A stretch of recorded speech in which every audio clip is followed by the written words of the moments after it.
తెలంగాణలో రైతులు ధాన్యం కొనుగోలు కేంద్రాల వద్ద అవస్థలు పడుతున్నారు. తేమ తాలు పేరుతో కొనుగోలు కేంద్రాల నిర్వాహకులు ఇబ్బందులు పెడుతున్నారని కన్నీరు పెడుతున్నారు రైతులు. ఇప్పటికే కొనుగోళ్లు ఆలస్యంగా ప్రారంభమయ్యాయి.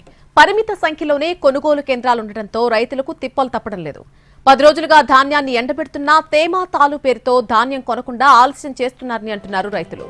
దీంతో రోజుల తరబడి కొనుగోలు కేంద్రాల వద్ద వేచి చూడలేక మిల్లర్లు చెప్పిన ధరకే అయిన కాడికి అమ్ముకుంటున్నారు రైతులు.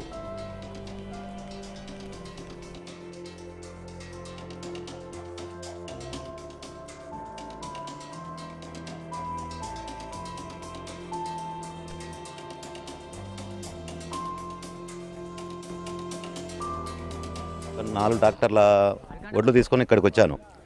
నాకన్నా ముందు వచ్చిన రైతులు చాలామంది ఉన్నారు. నాకన్నా వాళ్ళే మ్యాచర్లు చూసి కూడా గత ఇప్పుడు 3వ తారీఖు చూసిన మ్యాచర్లు ఇంతవరకు 29వ తారీఖు ఇంతవరకు కాంటాలు జరగట్లేదు. ఎందుకు జరగట్లేదు అంటే ముందు పోయిన ఒడ్లు అక్కడ దిగుమతి కావట్లేదు. దీంట్లో తాల్ పర్సెంటేజ్ ఎక్కువ ఉంది. ఈ తాల్ కటింగ్ ఏంది, మాకు నూక ఎక్కువ కటింగ్ అవుతుంది. ఇంకా 1,00,000 సమాధానాలు చెప్పేసి ఇక్కడ కాంటాలు అయితే నిలిపేసారు. ఇక్కడ నిర్వహించేటువంటి పిహెచ్సిస్ వాళ్ళని అడిగితే అక్కడ దిగుమతి కావట్లేదు, మేము చేయలేము, మేము పోయి వాళ్ళ కాళ్ళ ఏళ్ళు పట్టుకోలేము మేము అని వాళ్ళు సమాధానం చెప్తున్నారు. సాయంత్రం చూస్తే మబ్బులు పడి వర్షాలు ఎప్పుడు వర్షం పడేదో తెలియదు. ఎండబెట్టిన ఒడ్లు మళ్ళీ తడిస్తే మళ్ళీ ఎండబెట్టడం చాలా ఇబ్బంది అవుతుంది. 16 మ్యాచర్ ఎండబెడితేనే 2,320 రూపాయలు ఇస్తున్నారండి. ఆ 2,200-300కే వీళ్ళు తాళిక పట్టమంటున్నారు.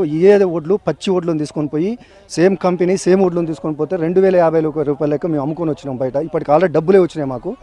ఇలా ఇప్పుడు ఇంతవరకు కాంటాలు స్టార్ట్ కాలేదు, డబ్బులు ఎప్పుడు పడితే కూడా అర్థం కావట్లేదు. కాబట్టి చాలామంది పక్క దళార్లకే అమ్ముకుంటున్నారు. కాబట్టి దయచేసి ఇళ్ళ పోసిన ఒడ్లనన్నా తొందరగా కొనుగోలు చేయాలని చెప్పేసి కోరుకుంటున్నాం. ఒకరు 150 రూపాయల కోసం ఈడ పోసినాం సార్ ఒడ్లు. ఆడ 2,020 పడతాయి. ఈడ 280 రూపాయల కోసం ఇళ్ళ పోసి ఎండ పోసి పట్టాల కిరాయి రోజు 30 రూపాయలు ఒక్కొక్క పట్టకు. 20 పట్టాలు వేసినాం. ఎన్ని కావాలి ఇప్పుడు? 21 రోజు చూడుగా. మరి ఇప్పుడు అసలు ఎన్ని పండుగలు పోయినా శ్రీరామనవమి నాడు గ్యాప్ పెట్టి మొన్న గ్యాప్ పెట్టి ఒక్క లారీ కోసం ఇప్పుడు 7 లారీలు ఆపుతుర్రు.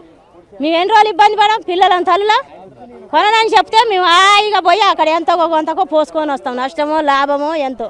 ఇది ఏమిటి కోపం చేసినట్టు? మిల్లర్లకు అమ్మితే అడ్డికి పావుసరి లెక్క వాళ్ళు 2 కిలోలు కటింగ్ పెడుతుర్రు. ఆ పచ్చొడ్లు ఉన్నా కొంటురు కానీ 1,900-1,800 కొంటురు. అట్లానే రాష్ట్ర గవర్నమెంట్ ఐకేపీలో పోస్తే మాకు న్యాయం చేస్తారని చెప్పేసి మేము ఐకేపీలో పోసినాము. వారం 10 రోజులు అయితే పోసి మ్యాచర్ కూడా వచ్చినాయి కానీ కాంటాలు పెడతలేరు. వీళ్ళు పెడితే కాంటాలు పెట్టినా మిల్లులో పోతే మిల్లులో కొర్రి పెడుతున్నారు. వాళ్ళు బయట ప్రైవేట్గా కొంటారు కదా, ఆ ధరకి ఇవ్వాలనే ఆలోచనతో మమ్మల్ని ఇక్కడ రైతులను ఇబ్బంది పెడుతున్నారు. కానీ పంపిస్తే మిల్లులోనే కొర్రి పెడుతున్నారు. రైస్ మిల్లర్లు అంతా కుమ్మక్కై గతంలో ఏదైతే వానాకాలం సీజన్లో ఉన్నటువంటి రైతులకు ఇచ్చినటువంటి గిట్టుబాటు ధర 2,700 రూపాయలు సుమారుగా ఇవ్వడం జరిగింది. ఇప్పుడు ఉన్నటువంటి పరిస్థితులలో వారికి 21 సుమారుగా ఇస్తున్నారు. దీని ద్వారా పూర్తి స్థాయిలో వారు పెట్టినటువంటి పెట్టుబడులు కూడా వెళ్ళినటువంటి పరిస్థితి కనపడతా ఉంది. గతంలో ప్రభుత్వం ఏదైతే ఆంధ్ర నుంచి తరలి వస్తున్నటువంటి ధాన్యాన్ని ఇతర రాష్ట్రాల నుంచి రాకుండా కట్టుదిట్టం చేయడం జరిగింది.